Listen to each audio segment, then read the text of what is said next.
तो जब पूरी दुनिया में एक अनिश्चितता का माहौल था, उस दौर में भारतीय अर्थव्यवस्था ने इतनी मजबूती, इतना लचीलापन कैसे दिखाया?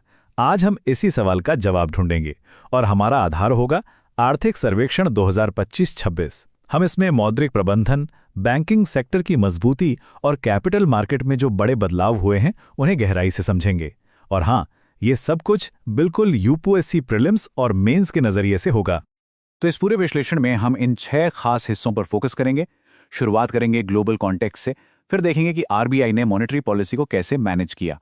इसके बाद बैंकिंग सेक्टर की सेहत को परखेंगे, एमएसएमई और ग्रामीण बैंकों के रोल को समझेंगे और फिर कैपिटल मार्केट में हो रहे बड़े बदलावों पर बात करेंगे। आखिर में एक निष्कर्ष के साथ आगे की राह पर भी नजर डालेंगे। चलिए, तो सबसे पहले ये समझते हैं कि वो वैश्विक माहौल कैसा था जिसमें भारत की अर्थव्यवस्था काम कर रही थी। क्योंकि देखिए, कोई भी इकोनॉमी दुनिया से कटकर तो काम नहीं कर सकती। आज का जो ग्लोबल फाइनेंशियल सिस्टम है वो ग्लोबलाइजेशन की नींव पर बना है, लेकिन अब जियोपॉलिटिकल टकराव की वजह से इसमें झटके लग रहे हैं और इसका सीधा असर भारत जैसे उभरते बाजारों पर पड़ता है। ये झटके फाइनेंशियल सेक्टर से शुरू होकर पूरी इकोनॉमी में फैल जाते हैं।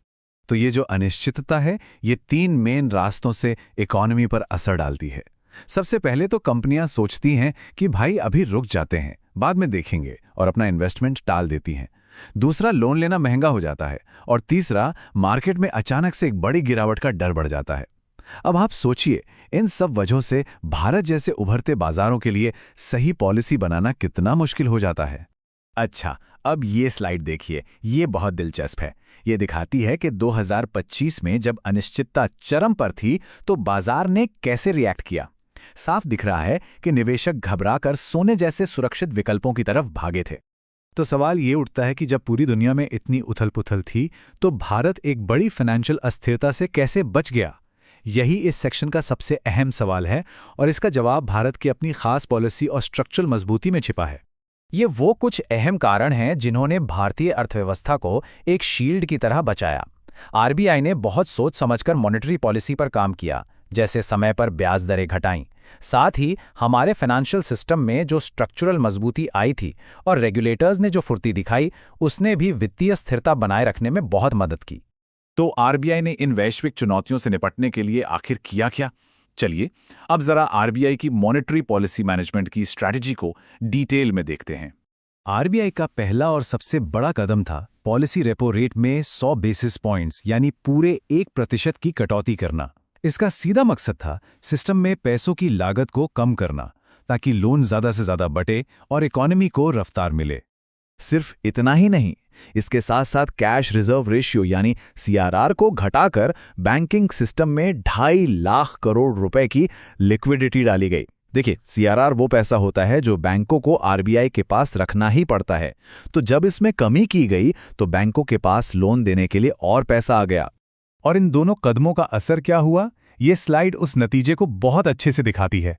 जो नए लोन दिए जा रहे थे, उनकी औसत ब्याज दर में 64 बेसिस पॉइंट्स की गिरावट आई। ये इस बात का पक्का सबूत है कि आरबीआई की पॉलिसी सिर्फ कागजों पर नहीं थी, बल्कि असल में आम लोगों और बिजनेस तक पहुंच रही थी। ये जो पूरी प्रक्रिया है, इसे ही हम कहते हैं मौद्रिक प्रसारण या मॉनेटरी ट्रांसमिशन।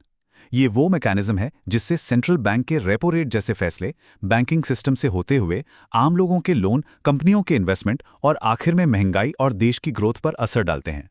मॉनेटरी पॉलिसी का जो ट्रांसमिशन होता है, वो बैंकों के जरिए ही होता है। इसलिए यह समझना बहुत जरूरी है कि उस दौरान हमारे बैंकिंग सेक्टर की सेहत कैसी थी। चलिए, इसका आकलन करते हैं।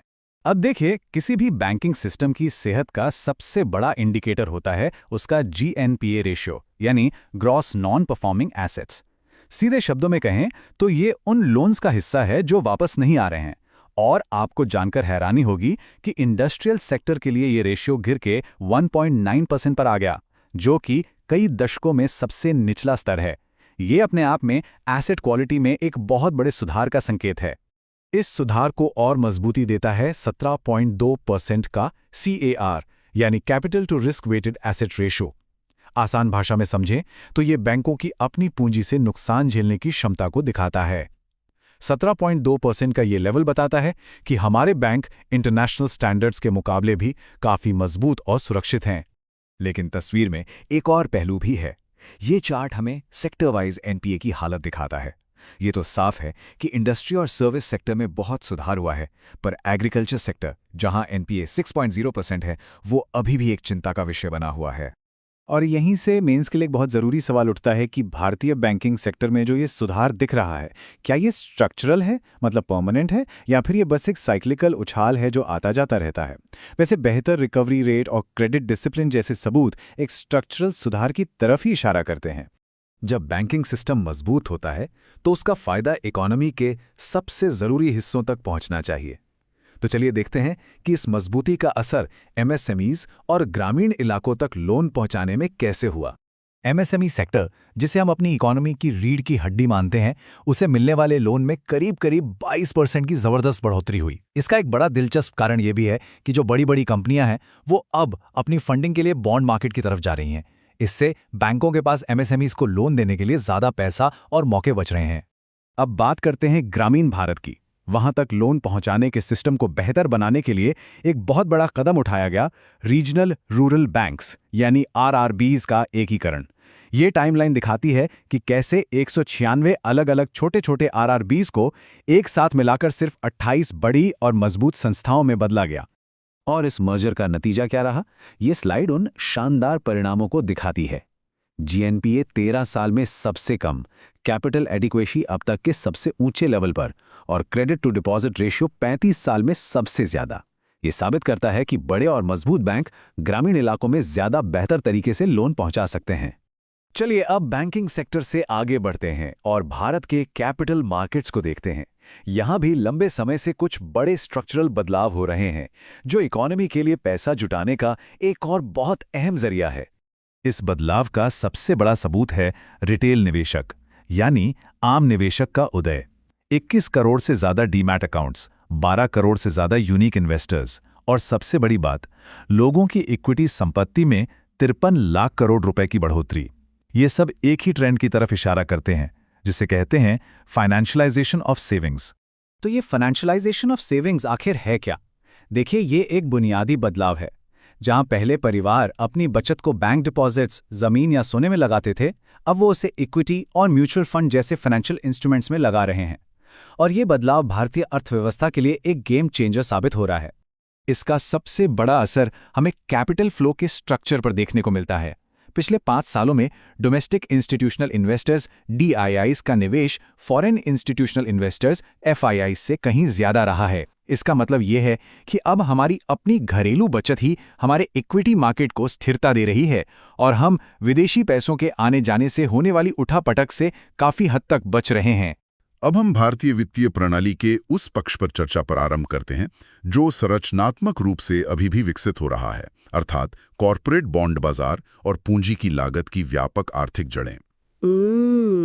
और आर्थिक सर्वेक्षण 2025-26 के आधार पर ये चर्चा इसलिए भी अनिवार्य है क्योंकि हम भारत की वित्तीय मध्यस्थता के सबसे जटिल पहलुओं को डिकोड करने जा रहे हैं। बिल्कुल, इस चर्चा का जो मुख्य उद्देश्य है वो ये है कि हम सूचनाओं के इस भारी अंबार से उन निष्कर्षों को निकालें जो सैद्धांतिक रूप से तो महत्वपूर्ण हैं ही, साथ ही मुख्य परीक्षा के विश्लेषणात्मक उत्तरों और प्रारंभिक परीक्षा की वैचारिक स्पष्टता के लिए भी एकदम सटीक बैठते हैं। देखिए, अगर हम अर्थव्यवस्था को एक मशीन माने तो कॉर्पोरेट बॉन्ड बाजार उस मशीन का वो हिस्सा है जो अभी भी अपनी पूरी क्षमता से काम नहीं कर रहा है। जी, और इसे हम सीधे डेटा से समझ सकते हैं।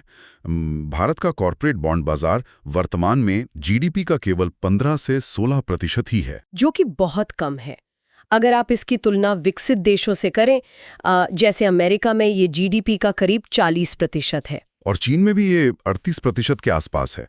यानी हम इस मामले में काफी पीछे हैं। बिल्कुल। और इसमें एक और संरचनात्मक सीमा ये है कि हमारे बाजार में जो भी बॉन्ड उपलब्ध हैं उनमें से 80 से 90% केवल AAA या AA रेटेड कंपनियों के हैं। मतलब सिर्फ जो सबसे सुरक्षित और बड़ी कंपनियां हैं, केवल वही बाजार से पैसा उठा पा रही हैं। सही कहा। और सबसे चौंकाने वाली बात यह है कि लगभग 99% पैसा प्राइवेट प्लेसमेंट के जरिए जुटाया जाता है। सार्वजनिक निर्गम या पब्लिक इशू का रास्ता बहुत कम अपनाया जाता है, जिसका सीधा असर हमारे द्वितीयक बाजार यानी सेकेंडरी मार्केट पर पड़ता है, जो कि पूरी तरह से तरलता के अभाव से जूझ रहा है। टर्नओवर अनुपात तो मात्र 0.3 है। यहाँ दिलचस्प बात यह है कि ये पूरी स्थिति हमें एक बहुत ही बुनियादी वैचारिक अंतर की ओर ले जाती है।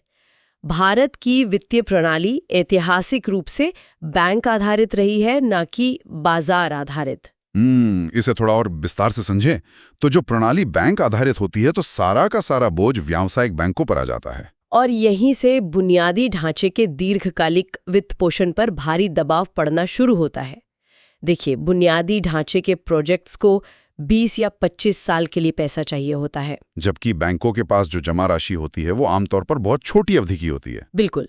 यदि बैंकों पर ही दीर्घकालिक वित्त पोषण का सारा बोझ रहेगा तो एक परिसंपत्ति देयता बेमेल यानी एसेट लायबिलिटी मिसमैच पैदा होगा, जिससे वित्तीय अस्थिरता का जोखिम बहुत बढ़ जाता है। और अगर हम इसे परीक्षा के दृष्टिकोण से देखें, विशेषकर मुख्य परीक्षा के उत्तर की संरचना के लिए, तो यह समझना आवश्यक है कि जब तक बॉन्ड बाजार गहरा नहीं होगा, मध्य स्तरीय निर्माण कंपनियों के लिए पूंजी जुटाना एक बहुत बड़ी चुनौती बनी रहेगी। जी, क्योंकि बैंक हर जोखिम नहीं उठा सकते और मध्य स्तरीय कंपनियों को अपना व्यवसाय बढ़ाने के लिए बाजार आधारित लंबी अवधि के फंड्स की सख्त जरूरत होती है। तो यहीं से एक बहुत ही महत्वपूर्ण और स्वाभाविक प्रश्न उभर कर आता है, भारत में पूंजी की लागत यानी कॉस्ट ऑफ कैपिटल इतनी अधिक क्यों है? यह एक बहुत ही शानदार वैचारिक बिंदु है। अगर हम 1995 से लेकर 2025 तक का डेटा देखें तो भारत में औसत दीर्घकालिक ब्याज दर 7.61% रही है, जो कि विकासशील और विकसित दोनों ही मानकों पर काफी ऊंची है। इसके पीछे के व्यापक आर्थिक कारण क्या हैं? इसके पीछे की सबसे बड़ी वृहद आर्थिक वजह हमारा चालू खाता घाटा है, जिसे हम करंट अकाउंट डेफिसिट या कैड कहते हैं। मतलब जब हम आयात ज्यादा करते हैं और निर्यात कम करते हैं। सिर्फ आयात निर्यात ही नहीं, बल्कि इसे एक व्यापक दृष्टिकोण से देखें तो जब किसी अर्थव्यवस्था में बचत निवेश का अंतर होता है, यानी देश की घरेलू बचत हमारे निवेश की जरूरतों को पूरा करने के लिए अपर्याप्त होती है, तो उस स्थिति में हमें अपनी विकास दर बनाए रखने के लिए विदेशी पूंजी पर निर्भर रहना पड़ता है। एकदम सही। और जब हम विदेशी पूंजी पर निर्भर होते हैं तो वो पूंजी मुफ्त में नहीं आती। विदेशी निवेशक हमेशा दो चीजें मांगते हैं। पहला, भारत जैसे उभरते बाजार का एक जोखिम प्रीमियम यानी रिस्क प्रीमियम, और दूसरा मुद्रा विनिमय जोखिम, जिसे एक्सचेंज रेट रिस्क कहते हैं। कल को अगर रुपए का मूल्य गिर गया तो उनका मुनाफा कम हो जाएगा। बिल्कुल। तो वित्तीय बाजार इन दोनों बड़े जोखिमों को सीधा हमारी घरेलू ब्याज दरों में जोड़ देते हैं, जिससे पूंजी की लागत अपने आप ऊपर चली जाती है। इस संदर्भ में सर्वेक्षण का एक बहुत ही सटीक निष्कर्ष सामने आता है। डेटा स्पष्ट करता है कि यदि हम अपने चालू खाता संतुलन में मात्र 1% का भी सुधार कर लें तो लंबी अवधि में ब्याज दरों में 2.8 बेसिस पॉइंट की कमी आती है। ये एक बहुत ही महत्वपूर्ण आंकड़ा है, प्रारंभिक परीक्षा के लिए भी। लेकिन इसके संरचनात्मक समाधान क्या हो सकते हैं? क्योंकि केवल मौद्रिक नीतियां या रेपो रेट घटाना तो इसका स्थायी इलाज नहीं है। बिल्कुल नहीं। केवल वित्तीय नीतियां पर्याप्त नहीं है। इसका स्थायी समाधान अर्थव्यवस्था के वास्तविक क्षेत्र यानी रियल सेक्टर में छिपा है। जैसे विनिर्माण उत्पादकता को बढ़ाना। हाँ, विनिर्माण उत्पादकता में वृद्धि, वैश्विक बाजार में हमारी निर्यात प्रतिस्पर्धा को मजबूत करना और सबसे जरूरी कॉर्पोरेट संचित आय यानी रिटेन्ड अर्निंग्स को बढ़ाना, ताकि कंपनियों को हर बार निवेश के लिए बाहर से कर्ज न लेना पड़े, बल्कि वे अपने मुनाफे को ही फिर से निवेश कर सकें। सही कहा।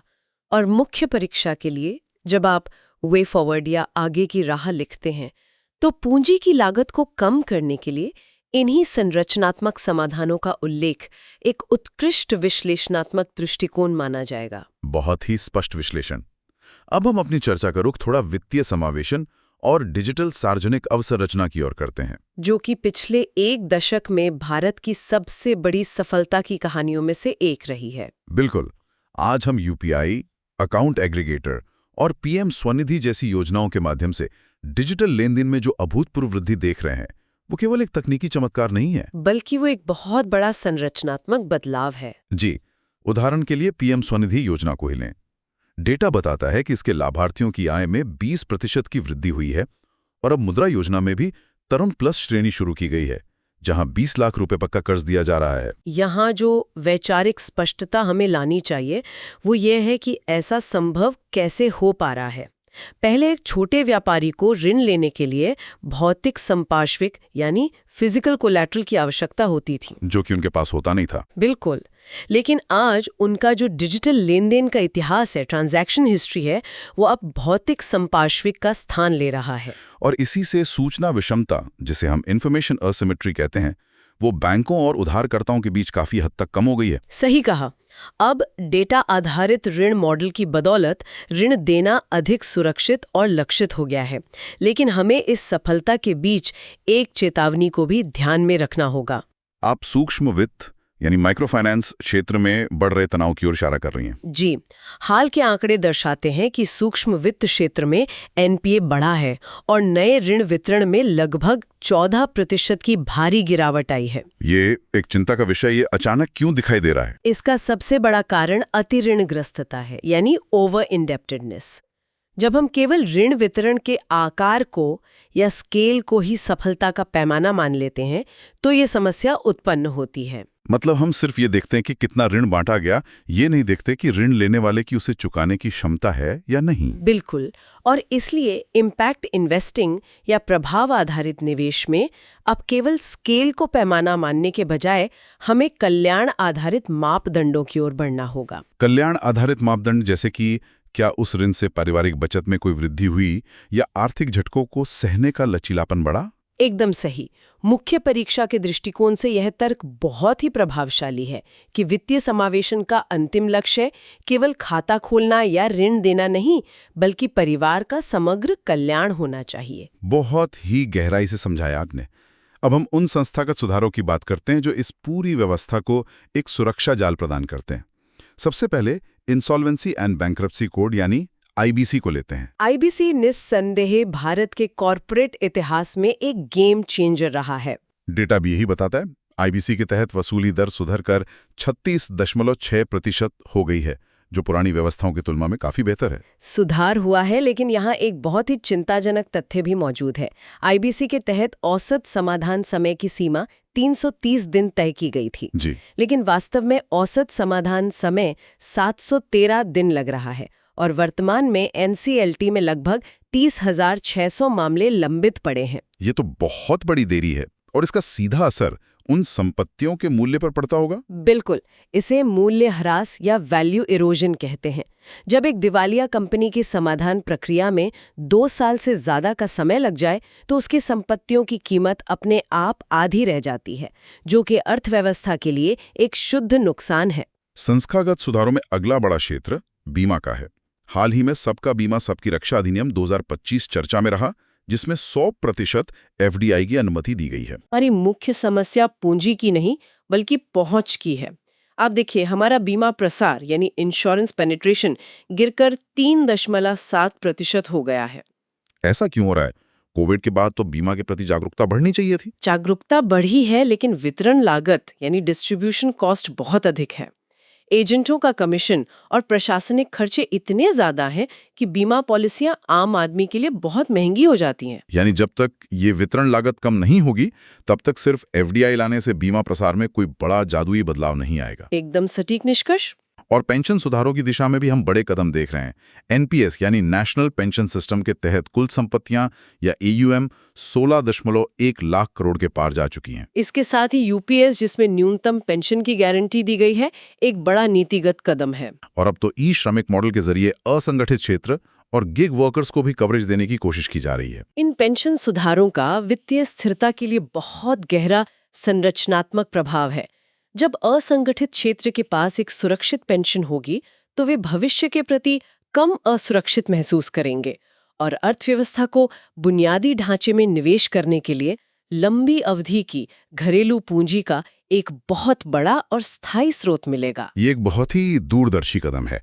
अब हम अपनी चर्चा के अंतिम महत्वपूर्ण खंड पर आते हैं, गिफ्ट सिटी और बदलते नियम की परिदृश्य। गिफ्ट सिटी, जो कि हमारा अंतर्राष्ट्रीय वित्तीय सेवा केंद्र है, उसने वैश्विक स्तर पर अपनी एक मजबूत पहचान बनानी शुरू कर दी है। जी, वैश्विक वित्तीय केंद्र सूचकांक यानी जीएफसीआई में यह अब 43वें स्थान पर पहुंच गया है। इसका सबसे बड़ा रणनीतिक लाभ विदेशी लेन देन की पुनर्वापसी है, जिसे ऑनशोरिंग ऑफ ऑफशोर ट्रांजैक्शंस कहा जाता है। मतलब जो भारतीय कंपनियां पहले वित्तीय लेन देन के लिए सिंगापुर या दुबई जाती थीं, वह अब भारत के अधिकार क्षेत्र में रहते हुए ही ये सब कर सकती हैं। बिल्कुल। और इसके लिए FCSS यानी फॉरेन करेंसी सेटलमेंट सिस्टम भी स्थापित किया गया है, जो विदेशी मुद्रा में लेन देन को बहुत आसान बनाता है। ये सब हमारी वित्तीय संप्रभुता के लक्ष्य को और मजबूत करता है। इसी के साथ तकनीकी नवाचारों को संभालने के लिए RBI की फ्री AI रूपरेखा, जो 7 सूत्रों पर आधारित है, उसकी भी चर्चा जोरों पर है। तकनीकी नवाचार अपनी जगह है, लेकिन यहाँ जो सबसे बड़ा वैचारिक बदलाव हो रहा है, उसे समझना बहुत जरूरी है। नियामक अब इकाई आधारित विनियमन से हटकर गतिविधि आधारित विनियमन की ओर बढ़ रहे हैं। इसे अगर हम थोड़ा विस्तार से समझें, एंटिटी बेस्ड से एक्टिविटी बेस्ड रेगुलेशन का क्या मतलब है? मान लीजिए एक बैंक है और एक फिनटेक कंपनी है। पहले बैंक पर सख्त नियम लागू होते थे क्योंकि वो एक बैंक नामक इकाई है, लेकिन फिनटेक कंपनी पर वो नियम लागू नहीं होते थे, भले ही वो भी ऋण देने का ही काम कर रही हो। जिसे नियामकीय मध्यस्थता या रेगुलेटरी आर्बिट्राज कहते हैं। बिल्कुल। कंपनियां नियमों के इस खामी का फायदा उठाती थीं, लेकिन अब RBI कह रहा है कि यदि आप ऋण देने की गतिविधि कर रहे हैं तो आप पर समान नियम लागू होंगे, चाहे आप बैंक हो या फिनटेक। ये वित्तीय स्थिरता के लिए एक बहुत बड़ा कदम है। ये तो वास्तव में खेल के नियमों को पूरी तरह से पारदर्शी बनाने जैसा है। तो अब समय आ गया है कि हम अपनी इस विस्तृत चर्चा को समेटें और भाग 1 तथा भाग 2 के निष्कर्षों को एक साथ पिरोकर देखें। बिल्कुल। अगर हम भाग 1 की झलक देखें तो हमने मुख्य रूप से मौद्रिक प्रबंधन की बारीकियों पर चर्चा की थी। जी, हमने देखा था कि बैंकिंग क्षेत्र आज ऐतिहासिक रूप से कितनी मजबूत स्थिति में है, जहां NPA दशकों के अपने सबसे निम्न स्तर पर आ चुके हैं। और साथ ही पूंजी बाजार में जो घरेलू संस्थागत निवेशकों यानी DII का बढ़ता प्रभाव है, उसने हमारे इक्विटी मार्केट को एक जबरदस्त स्थिरता प्रदान की है। और आज इस दूसरे भाग में हमने तस्वीर के दूसरे, कुछ हद तक चुनौतीपूर्ण पक्ष को समझा। हमने कॉरपोरेट बॉन्ड बाजार की संरचनात्मक कमजोरियों का विश्लेषण किया और पूंजी की उच्च लागत के पीछे के व्यापक आर्थिक कारणों को डिकोड किया। विशेषकर चालू खाता घाटे का हमारे ब्याज दरों पर जो सीधा प्रभाव पड़ता है, उसे समझा। साथ ही हमने डिजिटल अवसंरचना के जरिए हो रहे वित्तीय समावेशन की सफलता और सूक्ष्म वित्त क्षेत्र की चिंताओं पर बात की। संस्थागत सुधारों जैसे IBC और बीमा क्षेत्र में देरी और लागत की चुनौतियों को भी हमने विस्तार से छुआ। और अंत में गिफ्ट सिटी और नियामकीय आधुनिकीकरण के माध्यम से भविष्य की दिशा तय की। तो जब हम इन सभी टुकड़ों को एक साथ जोड़ते हैं तो एक बहुत ही स्पष्ट अकादमिक तस्वीर उभरती है। वह तस्वीर क्या है? वह यह है कि केवल एक क्षेत्र में सुधार से बात नहीं बनेगी। जब बैंकिंग सुदृढ़ता, बाजार की गहराई, व्यापक आर्थिक संतुलन, डिजिटल अवसंरचना और संस्थागत पारदर्शिता, ये पांचों स्तंभ एक साथ एक लय में काम करेंगे। बिल्कुल। यही समग्र एकीकरण विकसित भारत 2047 के लिए एक स्थिर, विविधीकृत और उत्पादक वित्तीय तंत्र का निर्माण करेगा। कोई भी एक तत्व अकेले इस विशाल अर्थव्यवस्था का भार नहीं उठा सकता। एकदम विश्लेषणात्मक और स्पष्ट निष्कर्ष। तो इस पूरी गहन चर्चा के बाद एक बहुत ही गंभीर विश्लेषणात्मक प्रश्न सामने आता है, जिसे हमें विचारने की आवश्यकता है। जैसे जैसे भारत एक बचत घाटे वाली अर्थव्यवस्था से संरचनात्मक बचत अधिशेष यानी सेविंग सरप्लस वाली अर्थव्यवस्था की ओर बढ़ेगा, क्या हमारे घरेलू वित्तीय बाजार इतने परिपक्व होंगे कि वो बिना किसी नई एसेट बबल का निर्माण किए इस अपार संपदा को उत्पादक कार्यों में अवशोषित कर सकें?